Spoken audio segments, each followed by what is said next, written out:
you get much more leverage with increasing the duration with which you can sustain attention on something that you want. In order to do that requires conscious awareness, because you have to actually become aware of why you're not sustaining attention. You have to become aware of where your attention is going and why it is going there.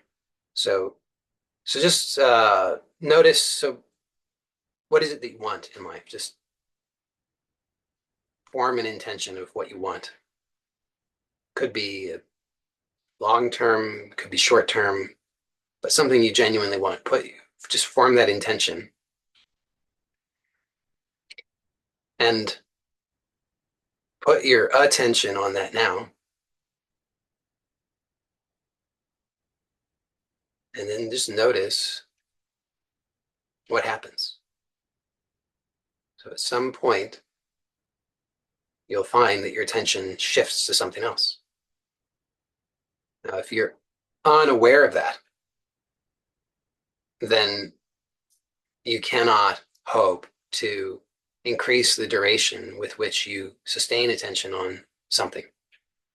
So in order to increase the duration that you keep your attention on what you want, you have to be aware, consciously aware of when and why and how your attention is shifting to something else. So that's the most fundamental practice, is just that. So if you wanted one simple, powerful practice to help you to train yourself to be more consciously aware, and to also be able to train yourself to sustain your attention on something that you want, that would be one way to do it, is just train yourself, practice exactly that. So just have a practice schedule and a ritual, a routine that you do. So you could define that for yourself. How many times will you do that and when will you do it? So you could establish that habit, so you could do it like first thing in the morning, or just before you eat breakfast, or just before you eat lunch, or when you're showering, one of those times, all of those times each day, and then just make that a new habit that you practice. So put your attention on what you want. You can do it again now. Just put your attention on what you want. So you could think about it, imagine it.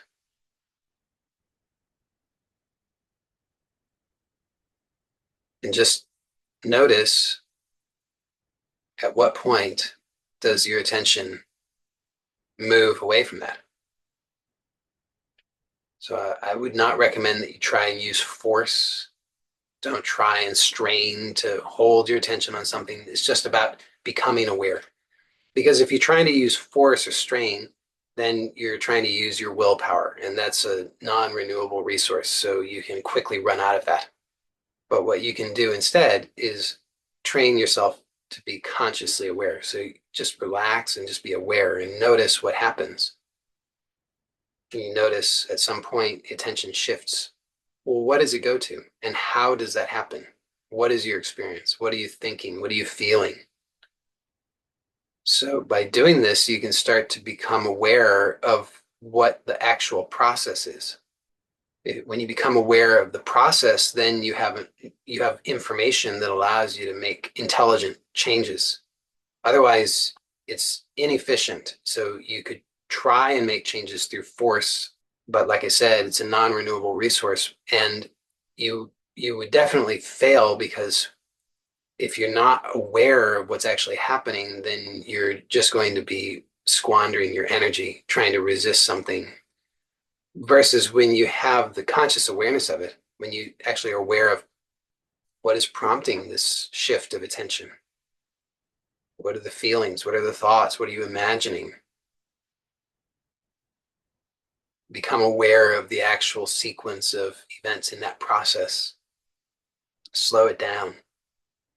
Then you have the ability to intervene because you have more information. For example, when you put your attention on what you want, which you could do again now, usually it's going to be one of two things, okay? There's broad categories. So one would be, you might notice that you have some kind of emotional conflict. So you start to feel something. And the other likely possibility would be that you would have a lack of clarity about how to achieve it. So I'll just give a specific example just so this can be clear what I'm talking about. So let's imagine I'll use my standard example, which some people dislike, but that's not my problem. So let's imagine that I have a desire for $1 million. And this would work for any kind of intention. But I'm just using this example just so we can have something to work with that will be clear. So if I have a desire for $1 million, then I could put my attention on that. So, okay, I have $1 million, imagining having $1 million. Now, at some point, I'm going to notice that my attention is starting to shift away from that. And I could just pause and slow down and notice what's really happening. Well, I'm likely to notice that it's probably one of these two things. So, like I said, one possibility is that I'm feeling something. There's some kind of emotional conflict that I'm experiencing. So maybe, maybe I just notice, oh, I'm feeling uncomfortable. Maybe I'm feeling afraid. Maybe I'm feeling angry.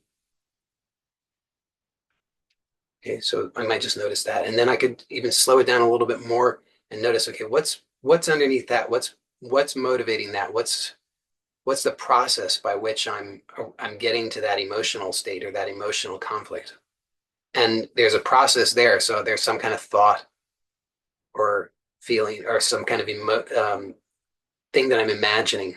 So maybe I'm imagining, well, the only way to have $1 million is to be what I would consider to be a bad person.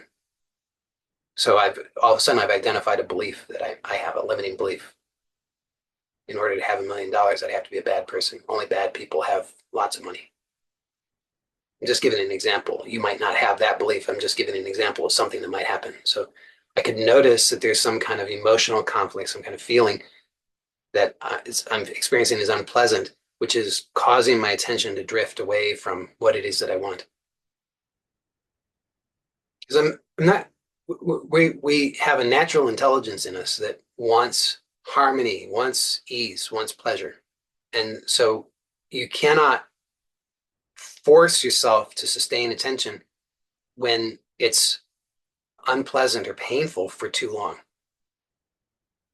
You can do it for brief moments, but so they're appropriate uses of willpower, but it should be used very judiciously because you want to actually only use that just enough to allow yourself to look and peer beneath that and see what's the process that's resulting in this unpleasantness. Not just to try to stay with it and I'll just stay with the unpleasantness. I'll just stay with the fear. I'll just stay with the anger. That doesn't work. You can't do that for very long. You have to allow for either consciously or unconsciously, whatever's underneath that to be freed up. So what I'm proposing here is to actually allow that consciously. You could allow it to happen otherwise, but I find that it's usually, in most cases, it's easier to do consciously. So just be curious. Okay, here's this feeling. What's happening? Slow it down even more. What's happening underneath that? What's happening before that? There's some kind of process, some kind of thought or belief or image that's resulting in that feeling. And that will reveal something like a limiting belief. For those who were here last week, or for those who've participated in the Manifesting Truth program, or for those who've participated in the Meaning Mastery program, then you have a variety of tools that are available to you by which you can process limiting beliefs and release them. The talk from last week is freely available on YouTube, so anybody who has not watched that, you can check that out. What was it called? I don't remember. If you're really interested, you'll find it. But in that talk, I gave a very simple technique that is very effective. So you could use that process. You could use any of the processes that I've shared in other programs, or if I've shared something with you one-on-one. You have tools, or if you know of a process that works well for you, you can use that process in order to release those. But notice first you have to be aware. You have to be consciously aware. You have to actually know and see them and be consciously aware of them.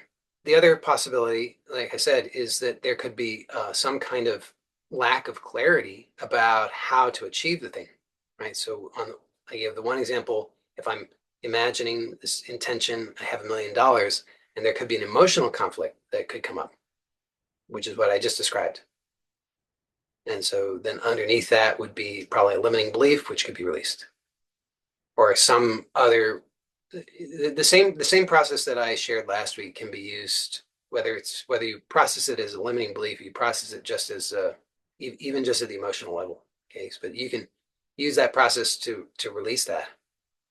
Now, in the second case, the second scenario that I described would be if there's a lack of clarity about how to achieve it. So it's possible that I'm imagining, okay, I have $1 million, and then I could notice my attention is drifting to something else. Why? Because I just don't know how to do it.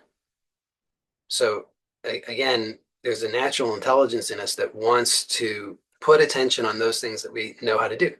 And so if I'm trying to put my attention on something that I don't know how to do, or that I'm not conscious of knowing how to do, then the tendency will for the attention to drift away from that because it requires energy. It's difficult. It's unpleasant. We experience it as unpleasant, at least. We feel uncomfortable, out of our league, uncertain, insecure, and so our attention will start to drift to something else. So if you become aware, okay, yes, so what's happening is I just don't even know what steps to take. I just feel confused about how I would even begin on this process. I mean, the good news is you can process that basically the same way that I with the emotional conflict, because it's basically also an emotional conflict. It's just that you want to first identify, okay, what's happening here is I'm just feeling overwhelmed because I don't have clarity about how to achieve it. So it seems overwhelming. It's like trying to bite off more than I can chew. So then you can process that because there's also an emotional component to that, right? So if I'm feeling that way, well, I'm feeling overwhelmed, I'm feeling these things. So I could then slow that down, either just process it at the emotional level or even slow it down more and find out what's the process that's producing that. So maybe if I really slow it down, and this requires more practice to develop more conscious awareness. The more conscious awareness you have, the more you can break it down and slow it down and find out what are the earliest, subtlest parts of the process, because the earlier subtle parts of the process give you more leverage. You can change those more easily and more completely to give you even more thorough results. So if you can really dial it back and find out very early on in the process, what are the thoughts, beliefs, images that are producing this outcome of the attention shifting away, then release that. Then what you'll find is more and more you can sustain attention on what you want. Why? Because you don't have the conflicts anymore.